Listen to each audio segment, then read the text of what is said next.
Hello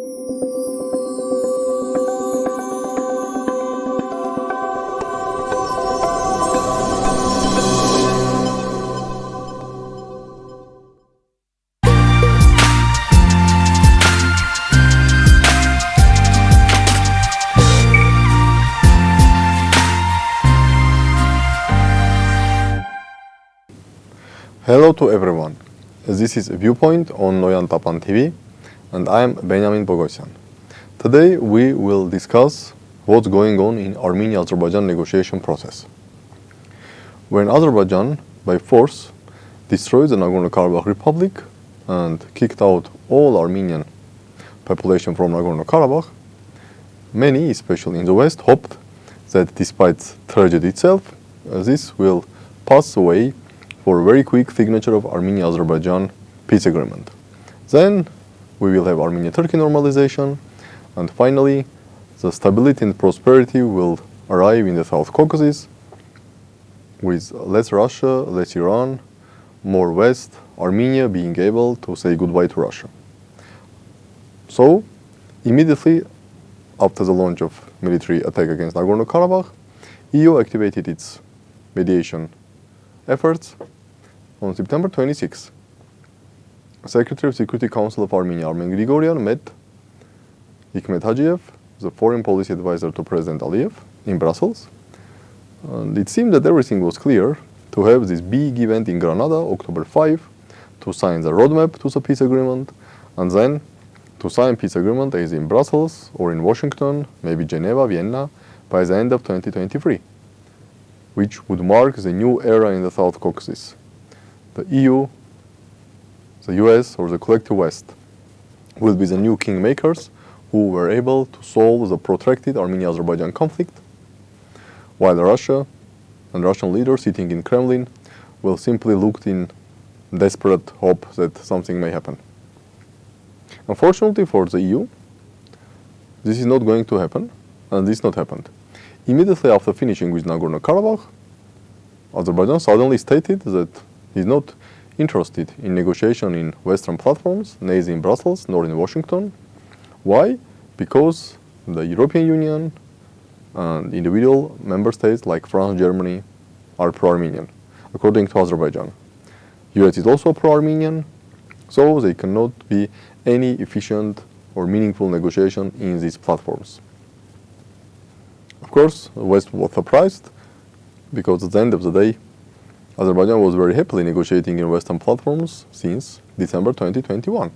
And Azerbaijan was really happy to push forward the idea of recognition of each other's territorial integrity, including recognition of Nagorno-Karabakh as part of Azerbaijan by Armenia within these Western platforms. Let's not forget that it was in the Western platform when first Armenia recognized Nagorno-Karabakh as part of Azerbaijan, October 2022. In the presence of European Council President Charles Michel and President of France, Macron. There was no President Putin, no Russia in Prague.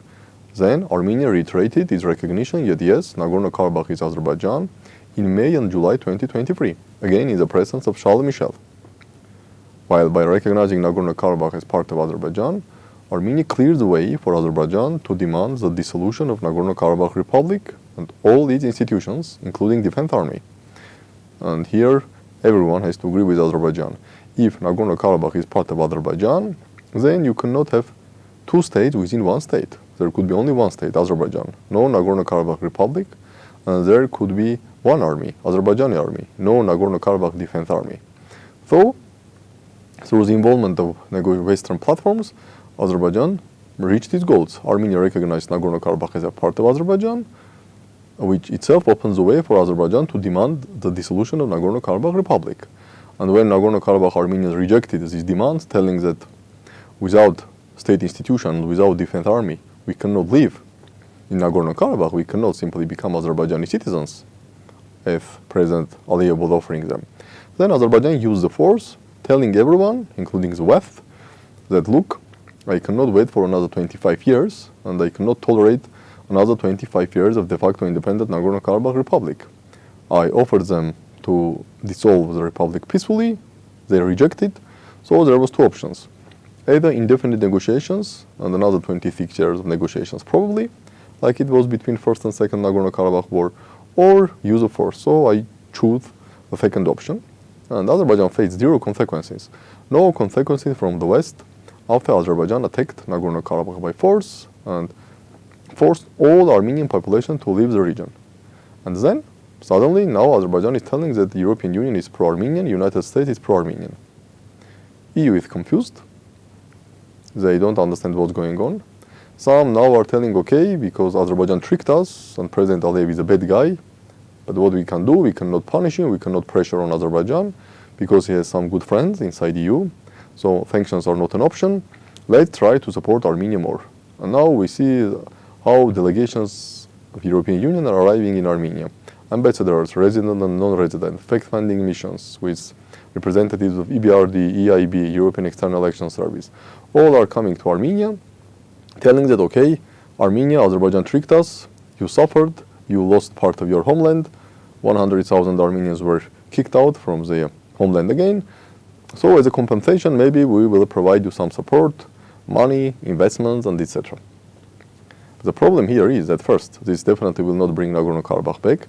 Second, as Armenia chose the Western platforms as a more favorable platform to negotiate, and starting late 2022, early 2023, start to shy away from Russian platforms. Yes, there was a short meeting between Putin, Pashinyan, and Aliyev in May 2023, but this was a part of the Eurasian Economic Union summit, and there was nothing substantial. Then Armenia said that, okay, I really believe that the EU and the United States will bring stability and peace in the region. Yes, I will recognize Karabakh as part of Azerbaijan. I will not demand even autonomy, but I was promised that West will convince President Aliyev that Armenians with zero status, with no autonomy, but still will have dignified life in Azerbaijan. And all this also create tensions in Armenian-Russia relations. Now, when European Union is speeding up its support to the Armenia as a compensation for losing part of Armenia's homeland and for the compensation of de facto ethnic cleansing of Armenians from Nagorno-Karabakh, this itself deteriorating Armenia-Russia relations more. Armenia de facto boycotted the CIF summit and CSTO summits in October, November 2023. This definitely will not make Russia more happy.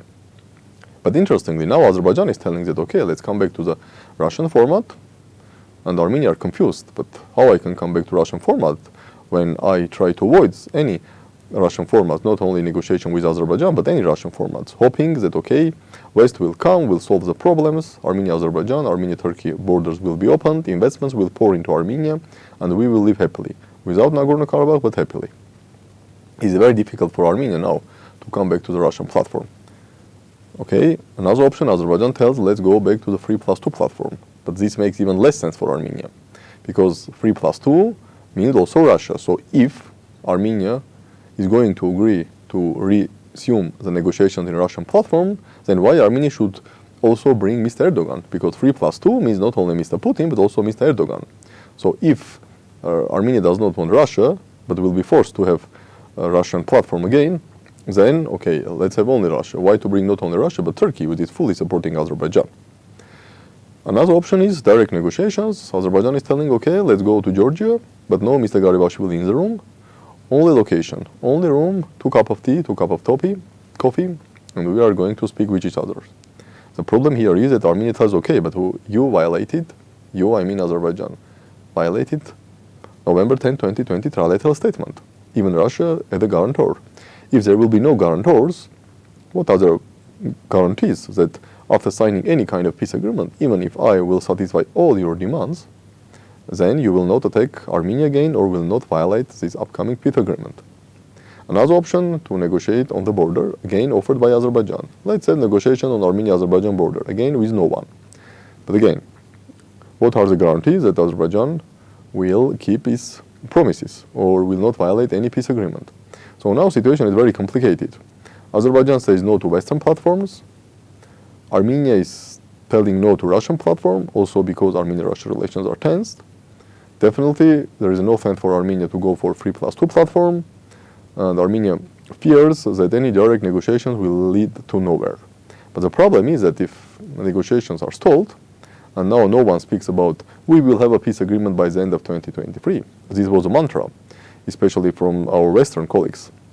that yes, peace treaty by the end of 2023 is very realistic, it's tangible, even after complete destruction of Nagorno-Karabakh and forced displacement of more than 100,000 Armenians, Western experts, politicians were telling yes, peace agreement is tangible and it's possible. Now no one speaks about that. But if there is a pause in negotiation, and if this pause will continue also in 2024, then this will open another window of opportunity for Azerbaijan to take Armenia, at least to take back enclaves, which Armenian government recognizes as part of Azerbaijan, or at least recognizes as the enclaves inside Armenia are not part of this 29,800 square kilometer of Armenian territory, which now itself does not exist because Azerbaijan controls 200 square kilometers of these 29,800 square kilometers. In any case, if there are no negotiations, then Azerbaijan may simply say, okay, even Armenia tells that these enclaves are not part of Armenia, so they are occupied territory of Azerbaijan, and I have the right to liberate my own territories. This is not attack against Armenia, this is not aggression against any sovereign state, this is simply restoration of territorial integrity of Azerbaijan. The same narrative which Azerbaijan did while attacking Nagorno-Karabakh in September 2023. And it's very challenging to assess or anticipate what will be external extern's reaction. Maybe Russia will say, okay, but Armenia recognizes enclaves as part of Azerbaijan, so what can I do? What CSTO can do? And also West may say, yes, we told Azerbaijan not to use force to take back your territory in Nagorno-Karabakh. Azerbaijan didn't listen us, so now Azerbaijan cannot listen also to us. And yes, we warned Azerbaijan that Karabakh is different from Armenia. Any direct attack against Armenia proper will have some consequences or dire consequences. What type of dire consequences, nobody knows, but then EU and the US may say, okay, but it's a gray zone. We don't know. So if Azerbaijan attacks and takes enclaves, or they are taking Armenia's territory, is it an attack against Armenia proper or no? So what can be done now? I think from Armenian perspective, as far as military balance is significantly in favor of Azerbaijan, any significant pause or impulse in negotiations is very bad for Armenia. Because again, this will give Azerbaijan an opportunity to attack Armenia again, at least to, in quotes, as Azerbaijanis are telling, liberate these enclaves. So if the European Union and the United States are not able to force Azerbaijan to come back to the Western platforms, then the only option for Armenia is to choose from these three sub-options. Number one, negotiations in Russian platform. Number two, negotiations in Georgia without any mediator, Georgia as a location. Or negotiation on Armenia-Azerbaijan border, again without any mediators. Yes, probably these are not good options for Armenia, especially given the tense relation between Armenia and Russia, but impulse in negotiations could be even worse. This is all for now, and we will meet soon.